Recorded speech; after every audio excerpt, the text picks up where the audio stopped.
Maulana Habib Lutfi pernah ditanya oleh seorang dari Tegal, Jawa Tengah,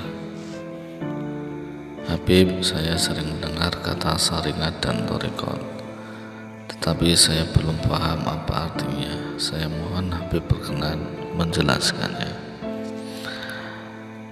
Habib Lutfi bin Yahya menjawab, "Saringat dan thariqah itu tidak bisa dipisahkan. Thariqah tapi meninggalkan saringat tidaklah benar, karena thariqah adalah buah dari saringat, atau orang yang mengambil jalan thariqah harus melalui pintu saringat." Beliau melanjutkan bahwa saringat mengatur kehidupan kita, mulai dari masalah akidah hingga masalah ibadah, mulai dari masalah keimanan kepada Allah Subhanahu wa Ta'ala, malaikat, kitab-kitab Allah Subhanahu wa Ta'ala, para nabi dan rasul, hari akhir hingga masalah takdir.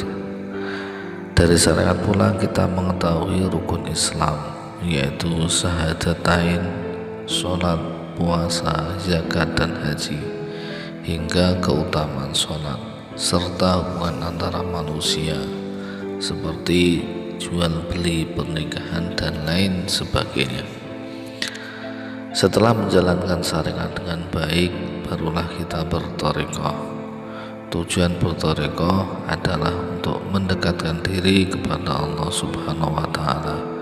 Sedangkan untuk berthariqah, seseorang perlu bimbingan seorang mursyid, sebab mursyid inilah yang akan mengenalkan seorang murid kepada Allah Subhanahu wa Ta'ala sampai ia dekat dan disayangi Allah Subhanahu wa Ta'ala.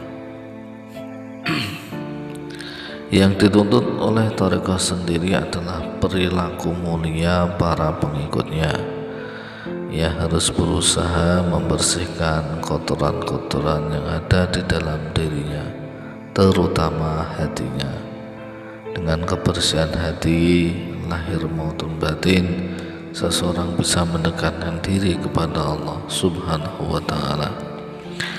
Sebagai contoh adalah berwudu.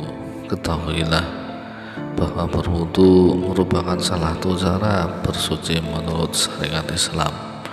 Biasanya kita berwudu hanya untuk mendapatkan keutamaan wudu serta berbagai syarat untuk menjalankan sholat. Sedangkan thariqah menuntut buah dari berwudu. Ketahuilah bahwa berwudu tidak hanya membersihkan kotoran lahiriah kita, tetapi pada hakikatnya juga membersihkan kotoran batiniah. Al-Quran menyebutkan bahwa sholat mencegah dari kemungkaran dan kerusakan. Karena itu sudah memahami makna wudu dan sholat itu secara tarikat. Untuk mendapatkan buah berwudu, kita harus mengerti arti wudu. Dan untuk mendapatkan pengetahuan ini, kita harus mendapatkan bimbingan dari seorang guru. Jika sudah mengetahui buah berwudu, kita harus mengaplikasikannya dalam kehidupan sehari-hari. Misalnya saja kita membersihkan muka, maka kita harus lebih bisa menjaga diri dari perilaku sombong. Kita harus lebih rendah hati, lebih tawadhu, dan lebih beradab. Dengan menjaga perilaku tersebut, kita akan mudah mendekatkan diri kepada Allah Subhanahu wa Ta'ala. Di hadapannya kita harus semakin menundukkan kepala. Semua yang ada pada diri kita adalah pemberiannya semata. Begitu pula terhadap junjungan kita, baginda Nabi Muhammad SAW. Atas limpahan rahmatnya lah kita menjadi pengikutnya yang setia. Untuk itulah kita selalu memuji Rasulullah SAW dengan tujuan supaya kita lebih dekat kepada baginda Rasul. Dengan begitu, sosok baginda Nabi Muhammad Sallallahu Alaihi Wasallam akan menjadi idola bagi kita dalam menapaki semua lini kehidupan hingga akhir hayat. Sikap tawadhu ini pun harus kita tunjukkan ketika berhadapan dengan para wali, ulama, guru-guru kita yang telah memberikan pemahaman tentang kebenaran syariat Islam dan thariqah. Begitu pula ketika kita basuh kedua tangan, yang kita basuh bukan hanya tangan secara lahir, tapi juga batin. Ini akan mencegah tangan kita dari berbuat maksiat. Kita akan selalu merasa diperingatkan untuk tidak mengambil yang bukan hak kita, sebab tangan kita sudah disucikan setiap hari. Lalu saat membasuh telinga, buah dari membasuh telinga, kita akan berusaha untuk menjaga pendengaran kita dari segala sesuatu yang tidak baik.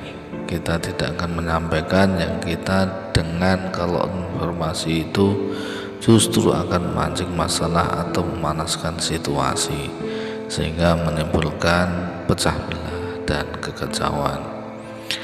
Tentu saja itu juga berlaku bagi mata kita, kedua kaki kita, dan anggota badan yang lainnya. Bagi para murid yang ingin berthariqah, Habib Lutfi menganjurkan mulailah dari guru yang dipercaya.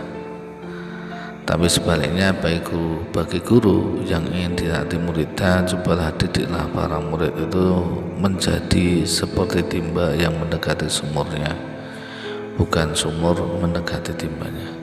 Dengan begitu terbentuklah kewibawaan guru terhadap muridnya. Bagi murid saya anjurkan untuk belajar kepada satu guru. Kalau pada organisasi, jangan sekedar melihat organisasi itu besar, meski organisasi tarikat yang kecil, kalau lebih berpengaruh terhadap jiwa kita, sehingga lebih mendekatkan diri kepada Allah Subhanahu wa ta'ala, maka tidak perlu laku untuk mengikutinya. Wallahu a'lam bishawab.